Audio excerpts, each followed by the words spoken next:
Au théâtre, mes frères et sœurs. Aujourd'hui,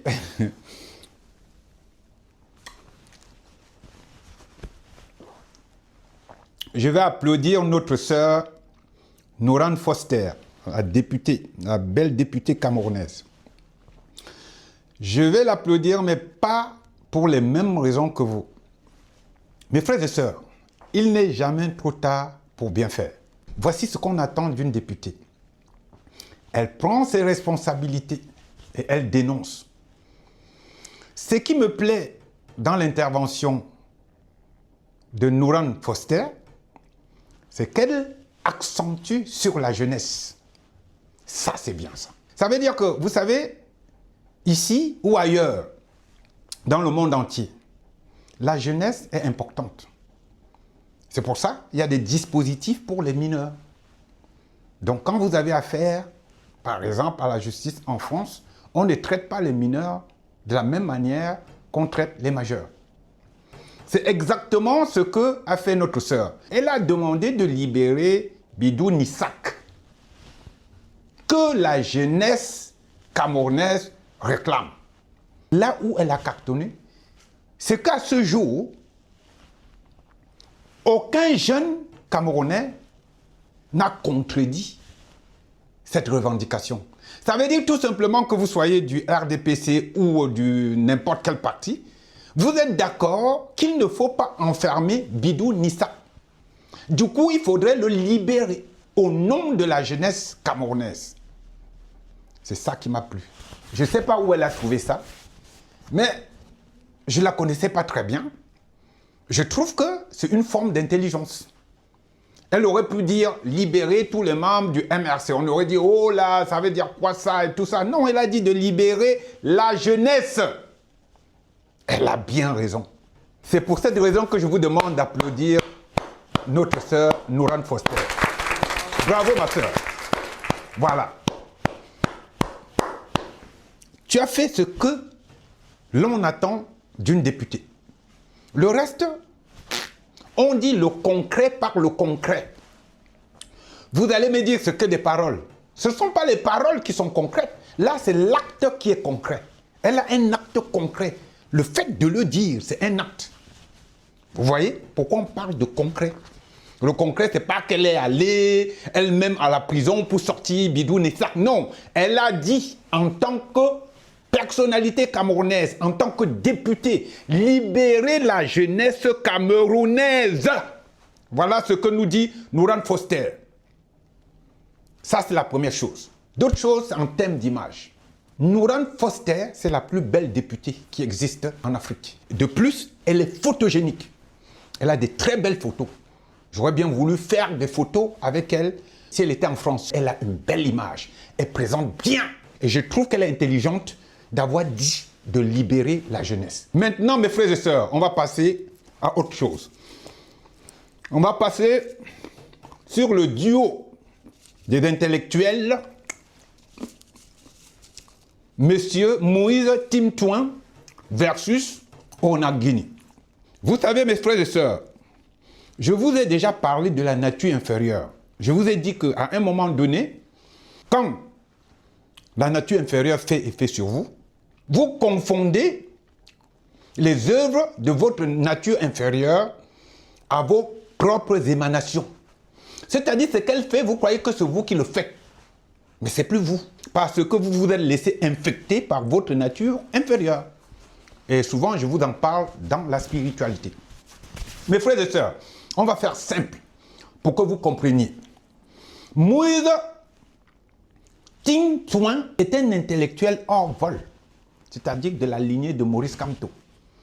Et dans son domaine, c'est-à-dire que le droit, il a fini l'école comme on n'en peut plus. De l'autre côté, vous avez aussi un intellectuel qui est aussi docteur, mais en sciences politiques, qui a obtenu une licence en droit public. Onagini. Je plante là le décor. Maintenant, je vais faire très simple, vous allez comprendre. C'est comme si vous avez passé votre BEPC avec 16 de moyenne ou 17 de moyenne en français, en dictée. D'accord? Là, donc, vous êtes dans le domaine littéraire. En première, vous allez apprendre à faire des dissertations en terminale, mais vous ne l'avez pas encore. Vous n'avez pas encore cette connaissance. Donc, vous restez sur vos 17 de moyenne en français libre, dictée, voilà, orthographe, voilà, rédaction. Quelqu'un qui est en classe de première ou en terminale, qui passe son probatoire et après son bac, lui, il a une mention spéciale du jury en philosophie, donc une émanation du français. Voilà. En première, il a eu 18 sur 20 en français. Et en terminale, voilà, il a bouclé la boucle. Maintenant, vous voulez que quelqu'un qui a passé son bac avec mention en philosophie aille discuter d'un point de vue de français avec quelqu'un qui a son BEPC, même s'il a eu 17 en français. Il n'a pas encore atteint le niveau de discuter dans le fond avec celui qui a sa mention en philosophie. C'est simple comme bonjour. Donc, M. Moïse Tim Chuan a bien raison de dire qu'il ne va pas discuter avec Onangini. C'est le jour et la nuit. Il ne refute pas ses capacités intellectuelles. Techniquement, il est très mal placé pour parler de droit avec lui. Et donc, il ne voit pas en quoi il va se mettre dans un plateau et discuter sur un point de droit avec M.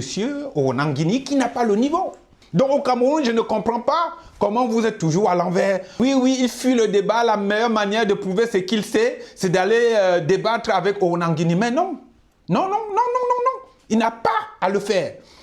Si Onangini avait l'équivalence en droit, oui, ok, on dirait que oui, effectivement, il y a lieu de faire voilà, ce débat. Mais là, il n'y a pas lieu de faire. Donc, quand M. Onan dit que M. Moïse Tim Chuan a peur du débat, non, c'est sa nature inférieure qui le guide. Et du coup, il devient ridicule. Donc, voilà ce que je voulais vous dire.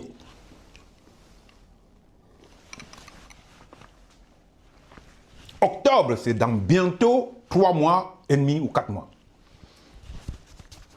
Retenons notre souffle. Ou si vous préférez, retenons nos souffles. Parce que le Cameroun va cartonner. Je répète, je donne les points de vue précis. Je vous ai dit que le napalm est interdit au niveau international. Donc, il n'y a plus possibilité d'aller déverser le napalm à l'ouest du Cameroun. Il n'y a plus cette possibilité. De deux, le Cameroun est confisqué par 7 puissances.